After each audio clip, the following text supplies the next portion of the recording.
IHOP in Kansas City, and they have that picture of Jesus on the cross and the communion there. And he saw that. I remember he saw that. He was actually sitting right next to Misty Edwards, and he said, "Ouch." That was his response. Ouch.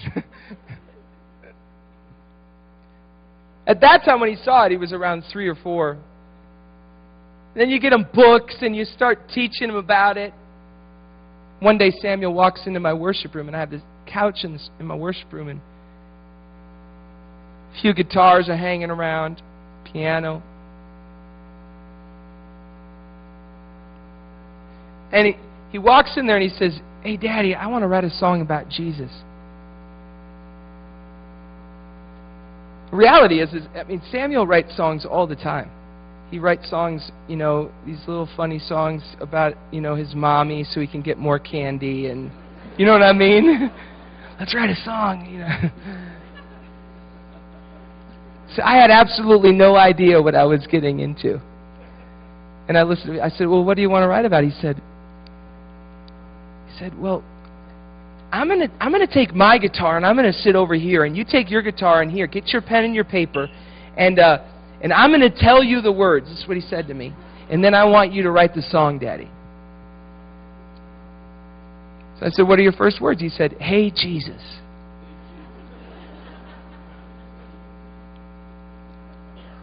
I wrote down, "Hey, Jesus." I said, "Okay, what's next?" He asked this question, "Are you still on the cross, or are you feeling better?" So I wrote it down. "Are you still on the cross, or are you feeling better? And if you're feeling better, will you come down and play with me?"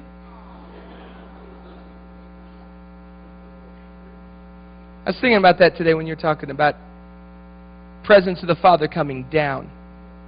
Instead of that idea of us going up, presence of the Father coming down.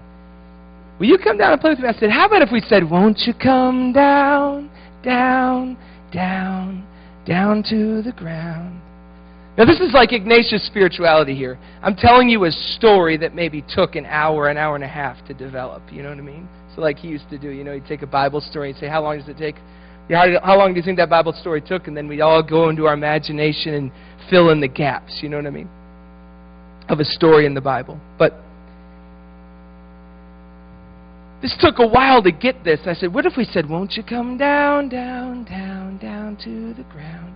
And by that time, he had the guitar over his head, his thumb in his mouth, and he's laying on the couch, and he sits up, and he says, with his thumb halfway out of his mouth, he says, "Yeah, I like that, Daddy."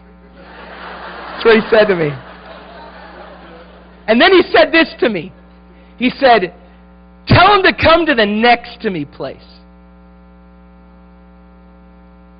And then I started crying, because I'd never heard that phrase before. "The next to me place, Samuel." I said, with a song, with a smile on our face and a song in our ear. And he said, "Yeah, Daddy." And around and around and around and around and around we go.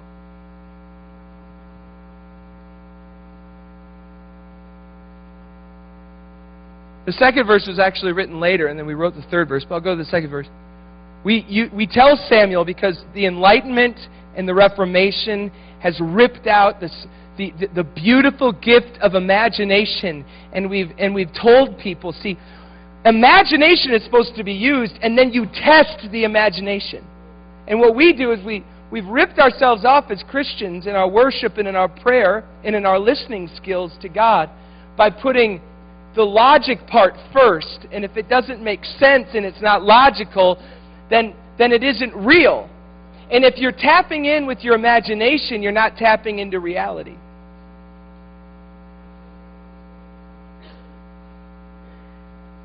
But this is a gift to us. So we'd always been teaching Samuel, if you feel sad at school, just close your eyes and look around the room for Jesus, and He'll meet you there. And that's what you do. You use your imagination. Close your eyes. Look around the room for Jesus. Now, some people have a better gift at this. Emma, immediately when we tell her, close your eyes, look around for Jesus. Oh, yes, I see him. He's right there. His hair's wet. He must have taken a shower today. I mean, she's going into detail, right? Emma's creative. Samuel, the first time I told him, close your eyes and look. I only see blackness. That's all I see, Daddy, is blackness. Mommy had the smarts. Just keep them closed a little longer, and pretty soon you're going to see.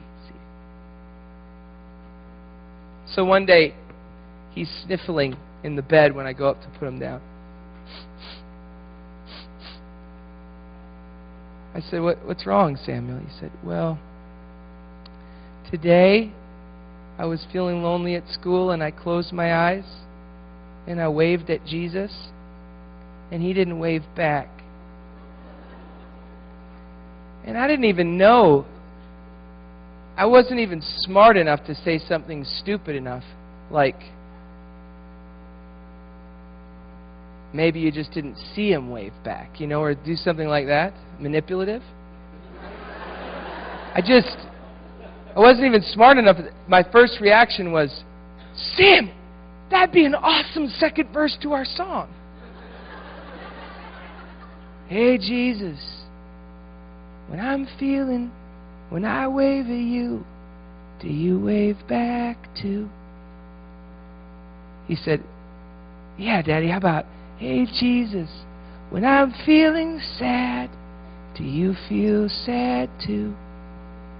Won't you come down, down, down, down to the ground, to the next to me place with a smile on my face and a song in my ear, and around and around and around and around and around we go. The third verse is written the same day as the first verse.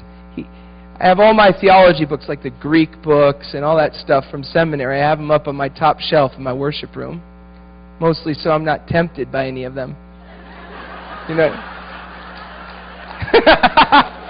Just kidding. No. I actually really love reading and studying, but I have a lot of the older ones that I'm not so fond of up there high. And Samuel, he steps up on the couch and he says, hey, Daddy, do you think if we throw toys at those books, do you think they'd come alive?